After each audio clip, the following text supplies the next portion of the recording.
Welcome back to Movies TV Mad. You can follow me on X at Movies TV Mad and on Instagram and on Threads at Movies TV Mad X. A very warm welcome to Monday's edition of the DC Universe Daily. Don't forget, there's an exciting new feature for you all. If you follow me on X, on Instagram and on Threads and even on my Facebook, Michael Minas, you can see this 24 hours earlier in bite-sized form. Yes, something new for you, the DC Universe Daily Bite-Size. A video 24 hours before the video. Basically, it's the DC Universe Daily in bite-sized form 24 hours before the full-length version. And that's on my X, that's on my Instagram, and on my Threads, and on my Facebook. So make sure you're following me on those social media platforms. So yes, a very warm welcome to Monday's edition of the DC Universe Daily,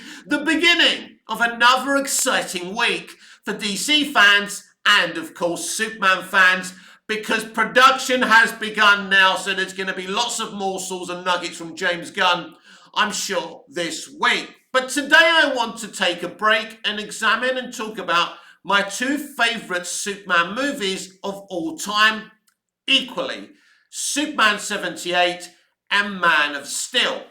These two films I cannot split apart in my Superman ranking. James Gunn's Superman will be the seventh standalone Superman movie when it comes out next year. Right now, there's 6 standalone Superman movies. That's not including BVS or the Snyder Cut. Or even that crappy Justice League, right?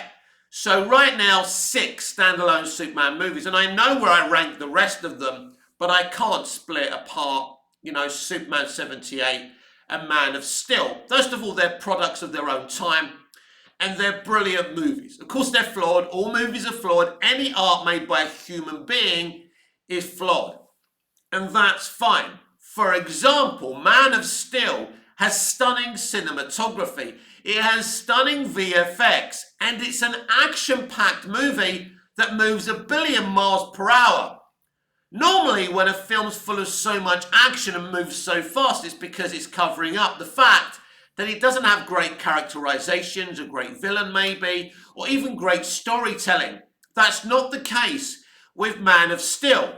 This film has many great themes to it, but unfortunately it's moving so fast. One of the things I would nitpick with it, and it is a nitpick, I suppose it is kind of a serious issue as well, because it would have brought more fans of the movie, is it's moving so fast, it doesn't get to explore the great themes within it. The only time it takes a breath is when it's flashing back to the Smallville sequences with young Clark. And there's great moments there. There's young Clark getting all his senses, his hearing, his vision. It's brilliant. It really goes to show you how difficult it is to have the powers that Clark has. And it's brilliant because that's a foreshadowing of what the Kryptonians like Zod and Feyora go through in the movie later on. And that's brilliant. But there's other themes. There's environmental themes. There's the theme of basically exploring other planets to move other civilizations to them. Like NASA is doing in our real world. Going and exploring our solar system, looking to see if there's any planets that can be hospitable to human life, because we fucked up this Earth so deeply. Krypton effed up their planet, and the damn cheek Zod's come to Earth to use a world engine to make it environmentally friendly to them, but not to us, right? That's great, but it's not an obvious theme. And because the film moves so fast, it doesn't really, take its time to explore these great themes. And I think that's a shame, because I think a lot of people kind of don't notice these themes within the movie. Some people say to me, well, Mick, are you sure there's these things? Maybe you're just seeing things that are not there. Well, I've seen the BTS, I've seen the interviews on my Man of Steel Blu-ray, and, Russell Crowe's even saying he wouldn't have done the movie if these themes weren't in the movie. So that goes to tell you, Russell's a big environmentalist. So it's a shame that we don't take our time in this movie to explore these themes.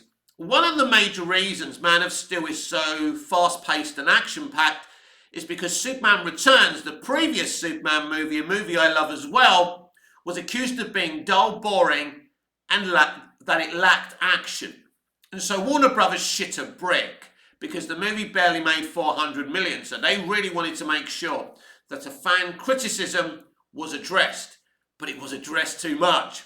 There was a lot of destruction in the movie. There was a lot of explosions, great action. It's stunning to look at. Even today, it looks like a brand new fucking movie. The cinematography and VFX is amazing in this film. It's state of the art. It's June and June 2 level cinematography. There's no question about that, and no one can say different.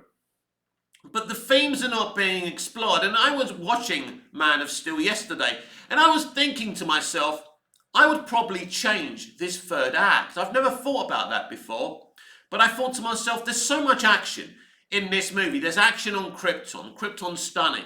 There's the whole, the Battle of Smallville sequence. And I'm thinking to myself, do we really need a Battle of Metropolis as well in the third act? How about when Zod's about to take the world engine and cater the environment of Earth to Kryptonians, what if they discover that there's an urgent environmental problem on Earth and the Earth is damaged no matter what they do? No matter even if they change the environment to be hospitable to Kryptonians, the Earth is damaged. The Earth is fucked. So what do? Do they leave for another planet and try and find another planet, or do they try and fix the Earth? And what happens is maybe a Kryptonian's injured or something, they can't move them. Whatever, right? They have to stay on Earth. So actually, the world engine they have is capable of fixing the environmental problems the Earth has. So working with Superman, Zod and Superman and the Kryptonians unite together to fix the environmental problems of Earth. And then in the end, they decide that they can live together, because what they decide is they can create an environment around, because they fixed the Earth, it's now hospitable for humans and Kryptonians. And, they decide that that's okay to be like that. And they decide they don't want to change the environment of Krypton, right? Whatever the reason. So, and then obviously Clark has to decide whether he's going to allow the Codex to be, taken from inside him, to have all those life forms. What do they do with those life forms? That's going to be a decision, I would think, maybe for a sequel. But I think it will be very interesting from them fighting together to save the Earth. And I think some people would think, oh, that's a bit boring. But I think it would be an interesting story. But at least you explore the themes of the movie. At least you look, at Krypton, where, they were living in denial on Krypton that something had went wrong. And they wouldn't listen to Jor-El. The planet's fucked. It's dying. Now, Man of Steel doesn't really do a good job on Krypton in terms of this debate, that the planet is dying and that everyone is in denial. But in Superman 78, don't get me wrong, the Krypton on Man of Steel is stunning. The action is great. It's a great Krypton, don't get me wrong. But you don't feel that kind of the Kryptonian Council in denial. Yes, they catalogue the fact that, the planet's imploding and they shouldn't turn their back on their natural resources. I get that. But in Superman the movie, you get the, basically Jor-El's a scientist telling them we have serious environmental damage. And the Kryptonian Council are climate deniers. They say, no, Krypton's just shifting its orbit. And you can feel this debate. The debates we're having, every day in our real world. And this is a movie released back in 1978.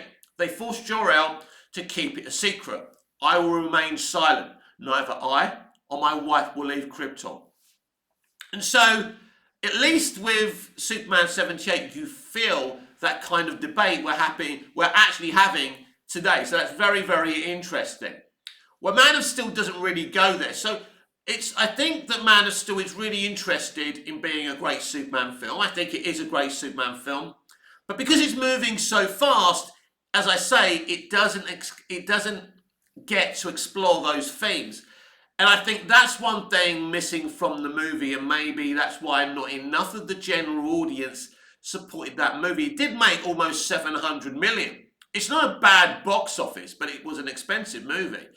And basically, it's a greedy studio. They want to make more money because studios know that a Superman movie can make more than 700 million, right? They panicked and then they decided to put Batman in the next movie.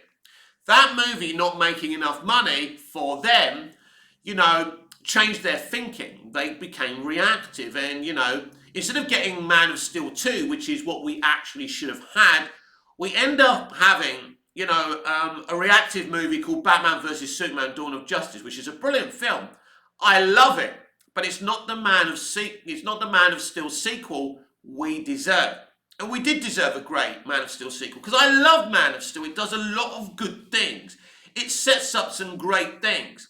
But that's what I would have done with that third act. I would have united the Kryptonians and humanity to save the Earth so they can all live on it together. Somehow, you contrive something. But I think that will be very interesting, because then you can explore those themes. Yeah, there's a chance that people may not like that because it's not a very exciting third act. But we've already seen lots of fighting in the movie. We've seen Zod murder Jor-El. Maybe, in the end, Zod and Clark can become friends like, Jor-El and Zod once were on Krypton. Maybe Zod can make up for what he did, And I think that will be a very interesting film, especially because the movie's trying to have some great environmental commentary. It's trying to say, look, NASA go to other planets looking to see if they're hospitable for us to live on because we fucked up this one. That's the analogy of the Kryptonians coming to Earth with the world engine. And as I say, as much as I love Man of Steel, and I really do love Man of Steel, I do think it's a damn great movie, it misses the chance to explore its great themes. As I say, some of the themes are really explored well in terms, is Superman a god, and also it doesn't explore the theme properly of the First Contact story. Now, David Goyer, the guy who came up with the story for Man of Steel, was obsessed with telling, a First Contact story in a Superman movie. Because they're moving so fast, they're not exploring it. Yeah, we see everyone standing around televisions, we see everyone listening to Zod's announcement, and that's great. Maybe everyone's scrambling to look for Kal-El and to dob him in to Zod or whatever, things like that. Going into families' homes and seeing how scared they are. It would be very interesting to see the effect, of human nature when they're faced with this threat. And again, if you're going to do a First Contact story in a Superman movie, do it. But as I say, this movie is moving so fast, it's got so much action that it doesn't take a breath until the moment at the Daily Planet when Lois says, "Welcome to the planet." And it's a great ending for the film. Again, I want to be clear because people do misunderstand. I do not dislike this movie. I adore this movie. It's my joint favourite Superman film of all time, along with Superman 78. Let's talk briefly about Superman 78. When Dick Donner was given the job to take over from Guy Hamilton as director of this first ever made superhero movie, he had limitations. He didn't have the tools to make this movie, so he had to create the tools. He decided to get his good friend Tom Mankiewicz to rewrite the entire screenplay and forge a brand new story, which he did. Because the other writers that came in before Tom had written something very, very campy. If you remember the TV show Kojak, Superman's flying past and he's going, "Who loves you, baby?" That was his catchphrase. Dick wanted all that out. When they were trying to develop the flying before Dick Donner came onto the film, they had the people who did, the Peter Pan play, developing the flying with some strings on a board, and it was terrible. and Richard Donner wasn't happy. So he made sure they brought the best VFX people, the best people to create new technology, to make Superman fly off the screen. And if you go back and watch that movie today, I think we can all agree the VFX for that time is amazing. I hear people telling me, well, you know, Zack Snyder's Krypton is far more stunning and better than Dick Donner's Krypton. Think about what Dick Donner had to work with. Now, I'm not making excuses because this is my opinion. I think that Dick Donner's Krypton is just as stunning in its own way as Zack Snyder's Krypton. Remembering that Zack Snyder had the peak of CGI, computer-generated images, technology to do Krypton. Krypton is absolutely stunning in Man of Steel, no doubt. But John Barry's idea of having it as a crystal is also stunning. Using his brain, using his hands, physical effects, brilliant. Miniatures, you know, matte paintings, amazing. They were using what they had back then. So both movies are outstanding. And a lot of people have got some nasty things to say about Man of Steel. I think it's important you don't compare Man of Steel and Superman 78 too much because they're different. I mean, it's amazing. I love them both equally. I do. I genuinely cannot separate these movies. But, you know, they're both so good. They're both so good. But they're both so dramatically different. Products of their own time. Man of Steel desperately tries not to be Superman the movie. It's very brave. I've said this before. It's very contemporary. It doesn't use the John Williams theme. It uses its own theme. You know, Zimmer's music is typical Hans Zimmer. It can be very marchy. It can be very dramatic. It's a bit more Star Warsy than John, even though John Williams did do Star Wars, but it does feel a little bit more, you know, a bit like that rather than like the Superman music John Williams did. Very, very interesting. A lot darker, a lot louder. I mean, the music in Man of Steel, there's a lot of music in Man of Steel, but it's a lot marchier, it's a lot louder. Very interesting. So, you know, Man of Steel is desperately trying not to be Superman 78 on Krypton. You know, Jor-El says a couple of words to the baby Kal-El before they send him off. Now, in Superman 78, you've got Brando reciting this great monologue. He's got the script on the floor and he's reading it like that because he's a method actor, right? And he's got this long speech and it's beautiful and it's stunning and it works. And you've got like Russell Crowe, probably an actor who's not that far away, you know, being as good as Brando, and that will be a huge debate. I mean, I think that Russell Crowe is one of the greats, right? And they basically, this is all he says: "Goodbye, my son. You know, our hopes and dreams travel with you." That's it. It's great. It's effective. You know, Crowe kills it and nails it.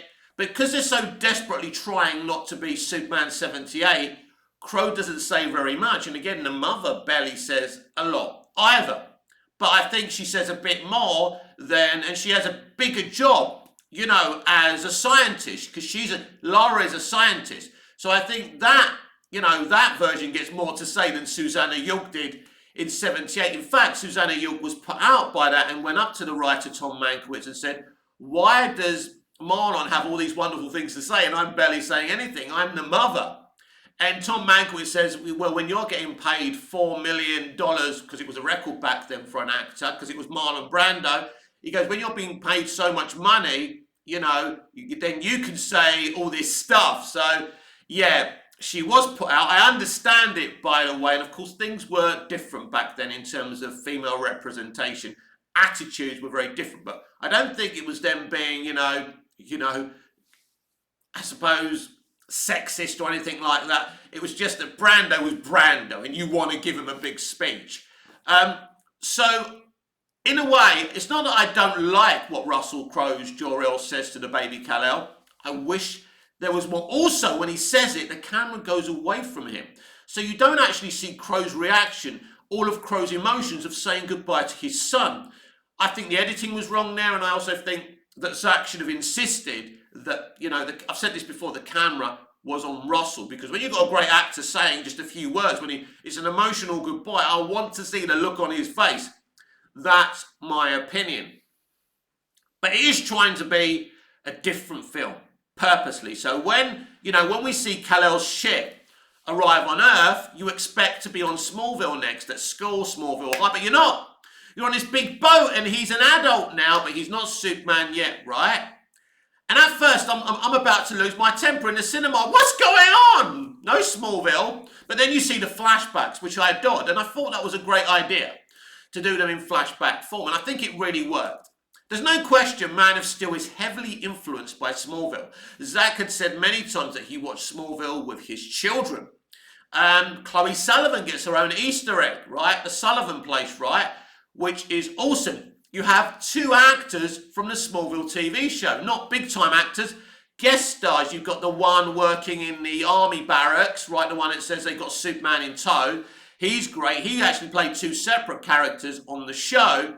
And then you've got the other guy who played a Lex Luthor clone in season 10. It's the one who tells Zod that the Codex is in Superman's DNA. And it is of little consequence. I loved his accent he puts on as well. So that's brilliant. But yes, so Smallville's heavily influenced in Man of Steel. It's a great movie. It really is. It really is a great modern day iteration. Maybe it's trying a bit too hard not to be Superman the movie. I get that. I applaud that. It's a very brave thing to do. But by trying so desperately not to be Superman the movie, I think maybe by accident it ends up not being a Superman movie. Now, someone said on the internet many years ago that Man of Steel is a really good movie, but it's not a good Superman movie. I don't know if I agree with that, but maybe, look, it's an interesting point, isn't it? I don't think it is a bad Superman film. I just think it's a Superman film that's really trying to be different to what's come before. And that's an admirable trait, because I've been speaking about James Gunn's Superman being independent of other versions and being as original as possible. And I think that's one of the things I think that people didn't like. It didn't feel like a traditional Superman film. It was doing its own thing.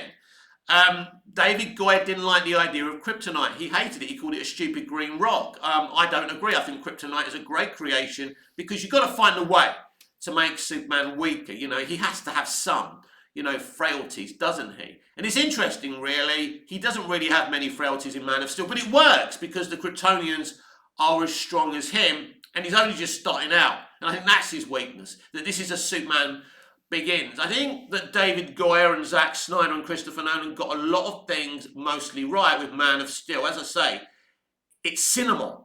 It's modern day cinema at its fucking best. It's awesome. It's epic. It works. I love it. As I love Superman 78. As I say, both movies can be picked apart. Any movie can, just because you pick, when you watch Mauler pick apart a movie, if you like the movies he picks apart, it doesn't mean they're bad movies all of a sudden. Anyone can tear any movie to pieces.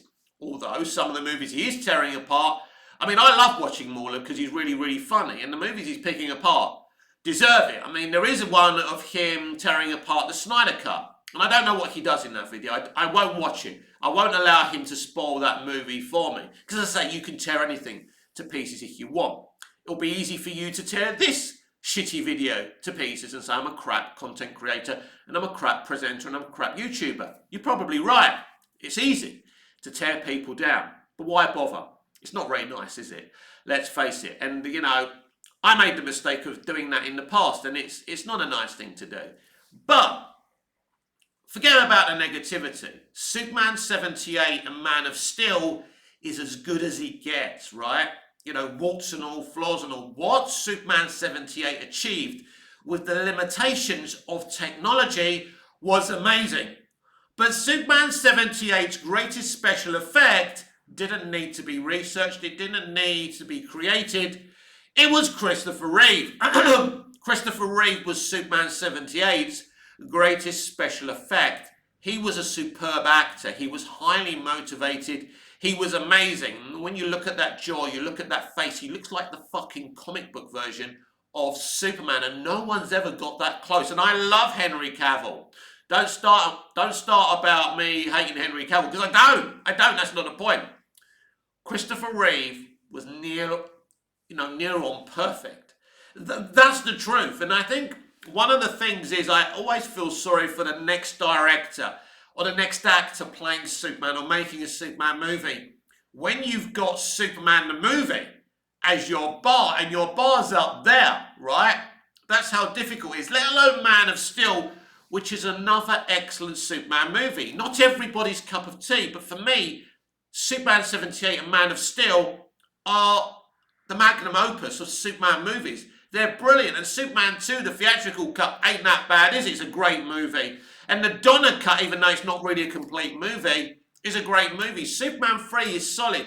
Superman 4 is a bad movie, no question about it, because of the budget cuts, but it's also got some good okay moments in it. And Superman Returns has also, it has its merits as well. So it's not that bad when you look at 6 Superman films. They could have been a lot better. But Man of Steel and Superman 78 are the pinnacle of any film series as far as I'm concerned. We're lucky to have them. They are amazing. I'll never put one of those films above the other because you shouldn't, because they're both products of their time, right? As I say, Superman 78 had visual effects limitations, but look at it. Go and look at the gifts. Go and look at the movie. There's different versions. There's a 3-hour extended cut for television. I've got that on Blu-ray. There's a special edition as well. There's the original theatrical edition as well. I have them all. I have every documentary. I'm obsessed with Superman the movie. First movie I ever saw. Of course I'm going to be obsessed. It's the reason I'm in love with superheroes, in love with DC. Most importantly, why I'm obsessed with stories, movies, and Superman. It's a very, very special film to me. But so is Man of Steel, because it's an amazing film.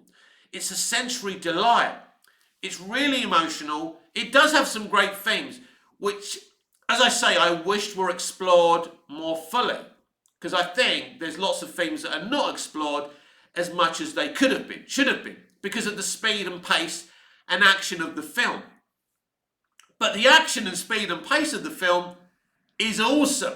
Snyder's got all these toys and he uses them to the best effect. I mean, the VFX by DJ, amazing. But DJ was on the Flash movie and the VFX wasn't as good. So it just goes to show you how good a director Zack Snyder is visually. Zack Snyder is a director who enjoys the visual language. And I enjoy that element of storytelling. Dennis Villeneuve said the other day that television has ruined films and there's too much dialogue in films, and he prefers films with less dialogue.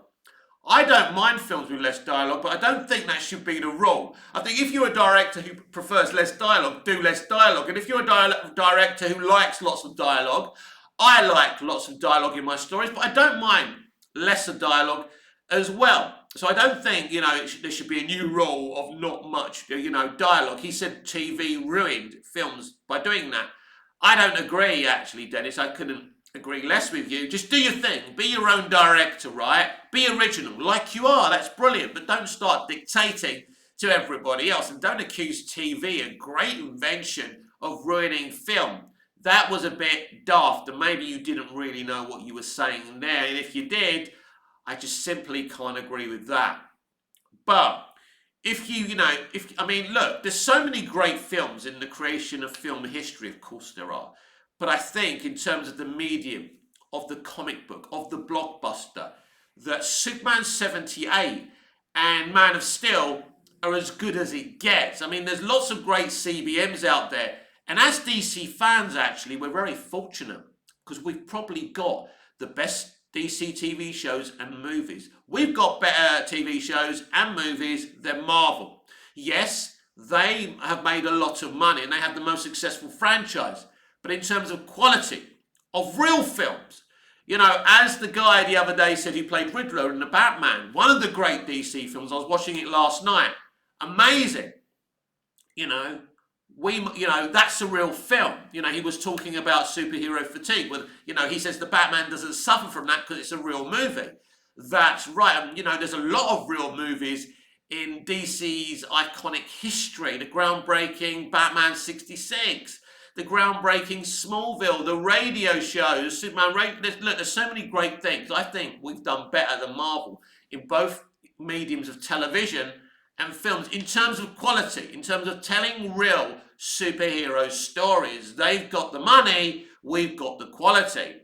I think, yes, you could say the Incredible Hulk from the 70s and 80s, starring Bill Bixby and Lou Ferrigno, is one of the few things we could say is, I suppose, I mean, Marvel fans won't like this, but DC quality, even though it was a Marvel show. Amazing. But mostly, you know, Marvel can't compete with the quality we've had.